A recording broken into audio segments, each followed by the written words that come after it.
Hello friend, जय माता दी, हर हर महादेव। आप सभी लोग कैसे हैं? आई होप कि आप सभी लोग खुश होंगे, स्वस्थ होंगे, मस्त होंगे। आप सभी लोगों को छोटी दिवाली की ढेरों बधाइयाँ। तो आज हम बात करेंगे ननदों के बारे में और छोटी दिवाली में शॉपिंग के बारे में और दिवाली के बारे में। तो चलो सबसे पहले हम बात करेंगे ननदों के बारे में। यार हमारे पास तो ननद नहीं है। बाकी मेरी सहेलियाँ डेली यही शिकायत करती हैं कि ननद बहुत बुरे हैं, ननद बहुत बुरे। मैं उन्हें समझाती भी रहती हूँ कि हम भी तो किसी के ननद है, ऐसे नहीं बोलना चाहिए, प्यार से रहो, प्यार से रखो और प्यार से समझाओ। तो वो लोग बोलते हैं नहीं यार, ननद तो ननद ही होता है, बहुत बुरे होते हैं।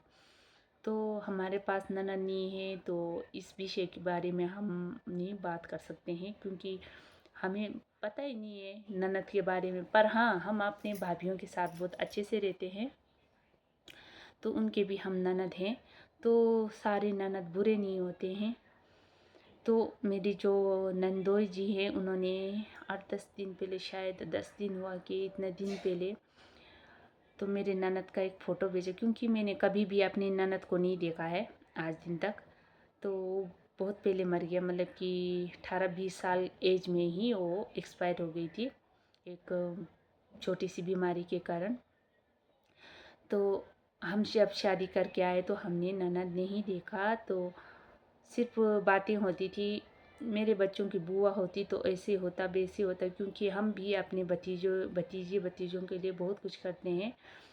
तो एक दिन जो नंदोई जी हैं, उन्होंने जब फ़ोटो भेजा तो कहा संजू ये देखो आपकी ननद, प्यारी ननद देखिए जो इस दुनिया में नहीं रहे। उस दिन मुझे बहुत रोना आया क्योंकि मैं पहले भी इस विषय में बात करती थी कि अगर इनकी बुआ होते तो बच्चों के तो कई कुछ बातें होती और हम लड़ते झगड़ते खेलते और घूमते फिरते, मतलब कि कई शिकायतें होती है ननद के साथ ही कही जाती है। लेकिन कई लड़कियों को ये अंदाज़ा नहीं है कि ननद सहेली भी बन सकती है, मतलब कि बहुत अच्छा फ्रेंड। जो घर की बातें हम बाहर नहीं कर सकते हैं वो अपनी ननद के साथ कर सकते हैं। तो सोचिए आप लोग भी कि जो मतलब अपने भाभीयों के साथ अच्छे हैं ननद लोग, तो उन्हें ही पता होगा कि ननद सहेली से भी बढ़कर होते हैं, मतलब कि एक बहन से भी बढ़कर बन जाती है।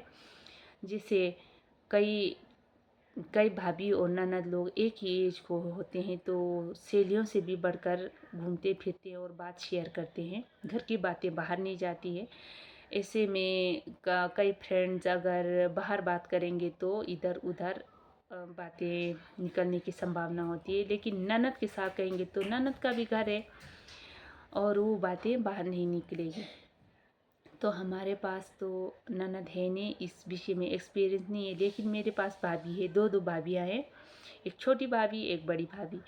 तो छोटी भाभी ज़्यादातर बाहर रहती है और बड़ी भाभी हमारे घर में ही रहते हैं। उनके साथ अब हमारा लड़ाई झगड़ा, मतलब हंसी मजाक सब कुछ चलता है, जो जो भी भाभीयों के साथ होता है। और वो हमारा रिस्पेक्ट बहुत ज़्यादा करते हैं और हम अपनी भाभीयों का रिस्पेक्ट करते हैं, क्योंकि हमारा जो मायका होता है भाभीयों से ही चलता है। और जब हम शादी करके अपना ससुराल चले जाते हैं तो हमारे माँ बाप का सेवा भी भैया भाभी ही करते हैं। भैया तो बहुत कम करते हैं, मतलब कि भाभियाँ ही करते हैं। चाहे खेत खलियान देखो, चाहे गांव देखना हो, चाहे घर देखना हो, भाभियाँ ही करते हैं। तो भाभीयों से चिढ़ना नहीं है। भाभी अपने घर का नीम है, मतलब कि घर को चलाने वाला है। तो आप लोग भी अपनी ननद से बहुत प्यार से पेश आइए और ननद लोग अपने भाभीयों के साथ रिस्पेक्ट के साथ पेश आइए। तो देखिए कि कितना मतलब सुहावना होता है भाभी ननद का सफ़र। तो मैं आप लोगों के साथ भाभी ननद के बारे में यही कहूँगी, ज़्यादा मुझे नॉलेज नहीं है क्योंकि मेरे पास ननद नहीं है। तो चलिए आप लोग, आप छोटी दिवाली की बात करेंगे आप लोगों के साथ। छोटी दिवाली में हम ढेर सारे मिठाइयाँ खरीदते हैं, कपड़े खरीदते हैं, लेकिन मिठाइयाँ जहाँ तक हो सके घर में बना के बांटेंगे तो बहुत अच्छा है। लेकिन जो मार्केट से लाते हैं, कई मिलावट आ रहा है आज के डेट में। आप सभी लोगों को पता है, फिर भी हम मार्केट से मिठाई ला के इधर उधर बांटते हैं, जो ठीक नहीं है। ये हम अपने किसको बांटते हैं? पड़ोसियों को बांटते हैं, अपने सगे रिश्तेदारों को बांटते हैं। जो बहनें दिवाली के दिन घर आते हैं, जो धेनी लोग जितने भी ये घर आते हैं, उनको मिठाई देते हैं, कपड़े देते हैं। तो मिठाई अगर घर में बनाएंगे तो बहुत अच्छा होगा, क्योंकि मिलावट खाने से तो बेहतर है नहीं खाना। और दिवाली, दिवाली के दिन लोग पटाखे जलाते हैं, मतलब कि बहुत ज़्यादा पैसे पटाखों में खर्च करते हैं। तो मेरे कहने का मतलब ये है कि पटाखा न जलाकर अगर हम घर को रोशन करें दियों से, मशालों से, बहुत ही अच्छा होगा। जो देखो, हम लोग जो लाहौल वाले हैं, मशाल जला के जो हालडा बोलते हैं, दिवाली की तरह ही मनाते हैं। वो कितना सुंदर होता है। लेकिन आज के डेट में दिवाली में पटाखे के सिवाय कुछ भी सुनाई नहीं देता है। घर आंगन को सजाओ और दियों से महकाओ। तो हम दिवाली मनाएंगे अपने बहनों के साथ, अपने ननदों के साथ, अपने भाभीयों के साथ, और जितने भी परिवार है उनको खुश रख के दिवाली मनाएंगे। तो धनतेरस में माता लक्ष्मी और कुबेर महाराज से धन मांगने की ज़रूरत नहीं पड़ेगी। दिवाली में माता लक्ष्मी और गणपति बापा से धन मांगने की ज़रूरत नहीं पड़ेगी, क्योंकि जब पूरा परिवार खुश होंगे तो अपने आप वो लोग खुश होके धन दे सकते हैं, आप लोगों का आशीर्वाद दे सकते हैं, और अपने आप धन खींचा चला आएगा।